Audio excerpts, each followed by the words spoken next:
Hi Facebook, I'm Ellie Frost and this is going to be a really fun video actually. So let me just share.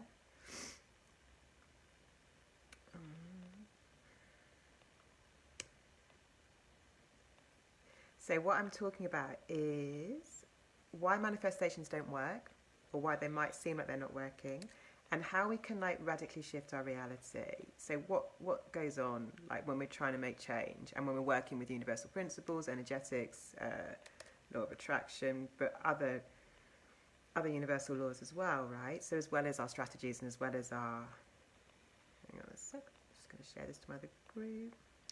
My free group is called Make It Happen, guys, if you want to join it. So what I was saying to my client this morning is that what we underestimate is that everything in our universe is connected, right? And so everything that we do has an impact on everything else. So when we're trying to achieve a goal or a desire, fundamentally, what we're looking for is to build positive momentum, to build an energetic momentum around it, right? And we're either going to go in one, we're either moving towards it or we're moving away from it, right? So our job is to keep building that positive momentum in the direction of everything that we want. And when we're working with manifestation and law of attraction type ideas, where people can get a bit tripped up is that we know that it's about having a desire, aligning with that desire, right? And then being receptive to what's called inspired action. So that is these little nudges we get from the universe to kind of go and do that, or we get ideas basically. But where people often trip up is they get very set on what that inspired action needs to be. So say you're building a business, right? But you get an inspired action to go and see a friend or take a walk, for example. They'll ignore that impulse because they think it's not related. And what I wanted to kind of say is that our idea of cause and effect is extremely limited in most cases. In fact, most of the theories on things, I think, are often all right because we've got a very expansive, very fluid universe that we don't fully understand. And so what happens is when we make assumptions so much about cause and effect of things, we're working from our limited mind, right? And the limited information that we have always. The challenge of making assumptions so much, especially when we're manifesting and working with energetics, is that one, we're never going to get it right because there's there's a lot of information that's going on in the universe, right, to create anything at any time. And two, what we attribute cause and effect to, and therefore make assumptions over, generally then forms our belief systems, right? And often they are the limiting beliefs that we then get sort of locked into our subconscious of what's possible and what's not, and what causes what. Now, I'm not saying we don't have to have some ideas on cause and effect, right, to be successful. That's not what I'm saying. But I'm saying that a lot of the time when we're manifesting, we don't have the full picture, right? So we're going, oh, I did that and that's why it went wrong. And what we don't know, and if you work with true universal principles, it can't go wrong anyway. You've got to be moving towards your desire as long as you stay in alignment in a positive energy and respond to the nudges. So sometimes we get unusual ones. Like I was saying to my client today, when I was manifesting my visa here, right, I had an impulse to go to Bali. That was not last June, the June before, for 3 weeks. I had it a week and a half before I got on the plane to go. It wasn't convenient. I had lots to do. But I really feel that was part of the manifestation of the visa. I knew, I didn't know exactly why at the time when I got there, I got that realization. I understood that impulse, but it seemed extremely random and impulsive. I was building a business, as I always am, and in the middle of getting this visa, and then I had this really strong impulse because I was aligning with everything I wanted in my new life. To go to Bali for 3 weeks, which was totally inconvenient, and I knew it had to be soon. So I literally got on a plane a week and a half later, had to just deal with that. And I spent 3 weeks there, and I really feel that was an important part of that manifestation. And when I got there, I understood why, it all landed. But you see, that doesn't make sense, right? Maybe I should have been at home talking to my lawyer and going over papers or whatever, but I don't know if I would have definitely got the visa if I hadn't followed that impulse. And that's how it is. I know when I got out here, there was particular ways in which I wanted to work, right? And yeah, that's about meeting up with amazing people, but it wasn't about going to tons and tons of networking events and stuff, because that would have just, it's not my thing, right, to do that. And so my mind wanted to go, I knew what I was manifesting these great creators and, you know, mavericks and people that I can help build their businesses and build their brands and shift them energetically. But my mind wanted to give me all this logical stuff, right? Of, well, then you should be going to an event at night and da-da-da-da-da, but it didn't feel aligned, so I trusted it. And then I got strange inspired actions like you always do. So one inspired action I had one day was to go to like Starbucks in the morning. And I was just like, oh, I don't even want it. Like there's a queue. But it wasn't inspired hit, right? It was a nudge from the universe. So I followed it.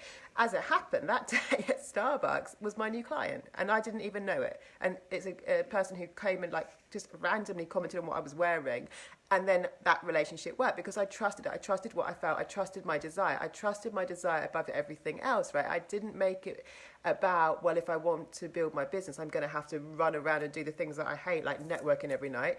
I made it about, okay, I'm going to align with that, and whatever feels good. And the right events, of course, I'll go to them. But, you know, it was about getting out of my head and being willing to be in partnership with the universe, right? And therefore, I could never have known that going to Starbucks would have then equaled the next person that I would be talking to and working with. So, and I'm not, you know, what I'm saying is I'm not saying that strategies aren't good, and I'm not saying that cause and effect doesn't exist. What I'm saying is the primary thing is to shift our energy into alignment with our desires, right? Let go of our assumptions of cause and effect to some extent, right, when it comes to manifesting what you want, because and even when we go retrospective on the past and go, oh, you know, we're making a lot of assumptions often about why things happen, but it's always an energetic game fundamentally. So it's always whether the energy was lined up or not. Sometimes, and very often in manifestation, when it seems that there's complete chaos and everything's gone wrong, it's actually often a perfect part of that path. So you don't want to lose, you want to lock your energy in and keep it there. You want to be very unconditional and neutral about how we look at life, right? Because that's also where people go wrong. It's where things look like they're not working, or maybe something has come up, right? And it would be something that comes up to be cleared, or it just could look chaotic to us. And then people just drop it and think that it hasn't worked. And that's just not true. If you hold it, it has to work. If you hold the alignment, it has to work, because energy is going in one of two directions, either building momentum towards the desire or building it away from the desire, right? But it can only be going one of two ways. We're either in resistance to it or building the energy, like momentum with it. And it's in a momentum game. When people talk about alignment, they're talking about momentum. And that's energetic momentum, right? And that's where you get these inspired impulses or ideas or sort of nudges to do things. So all we're trying to do is build momentum energetically in the direction of what we want. And from that space, all the right ideas and, you know, people to reach out to, or people will just show up. In fact, we can magnetize to ourselves, like the right people, places, events, all of it, once we've got momentum going in the direction of what we want. So it's really good to let go of making too many assumptions. You see, the way I feel like, say, Source sees it or the universe sees it is everything's neutral.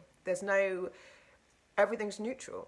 It's all completely in neutral. And so it's only us in our limited kind of human minds that decide things are good or bad, big or small, right? So I don't know if you've heard that saying, but I think Abraham Hicks says, you know, something like, you know, the universe doesn't see any difference between, like, I don't know, a pin and a, I don't know, castle, like creating it. It doesn't have big or small, good or bad. That's all what we've decided from our assumptions, right? Which means that it's our job to stay fairly neutral around our manifestations. If we get very, very, very kind of too attached to them, I guess, and give them too much importance, which generally comes from fear and lack, then we can actually disrupt that balance, and balancing forces can come in and actually kind of balance that energy out for us, which is why sometimes things can have difficulties and stuff manifesting. So we have to stay fair, like we can stay in the love and the joy of it, but we've got to also get this neutrality in, seeing everything as neutral. It's not a big deal, right? Because, and that's the good and the bad. If you think it's really, really a big deal to be successful or earn a certain amount of money, then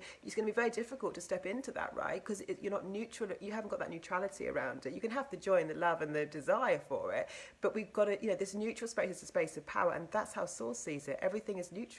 Everything is flexible. Our universe and our reality is not what we think of as this great big fixed thing of cause and effect. It's actually a really, really fluid, expansive space, right? Where we get to play, and everything can change at any moment, actually, because it's extremely fluid. And when you start doing like expansion work in consciousness and stuff, you start realizing how expansive the universe is, how flexible it is, how fluid it is, right? And so everything we get fixed on in our minds, it's just not really true. Often people that I work with, they seem to like blow up overnight often, right? And of course they'll say, oh, well, it's 10 years and then it was overnight. But it's not that. It's that they had an energetic shift. Like, it's like everything comes in when you shift your energy and build enough momentum. So it's often all or nothing with everything. Like, when you're in the right vibration, you can call in everything you want. And when your vibration's off, you'll find like nothing is happening, right? So it's our job to get in that momentum. And it's our job to listen and trust those nudges. It's our job to, when we get an inspired action, not use our limited minds to go, oh, but the cause and effect idea of, well, that hasn't got anything to do with my business or my relationship or the thing that I'm trying to manifest, so I'm not doing that. Our job is to go in partnership with the universe and follow those nudges, trust those insights. And literally be in partnership. That's how we can harness, right, divine intelligence. We can harness like a power much bigger than ourselves, right, to help us bring about things in our lives. So that was my live for today, guys. Hope you're having a good day, and I'll speak to you soon.